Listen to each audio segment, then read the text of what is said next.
similar nature. Clang.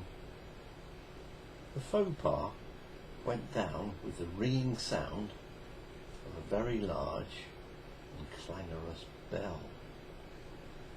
Bloody hell, he said inwardly and to himself, as the chiming residents cleared the crowd to a lonely space where a beaming searchlight searched his face for anything else of a similar nature.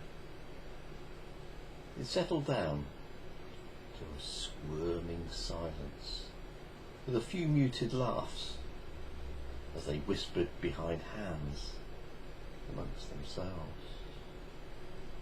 It was the way it was, with sly nods and people eager to scoff.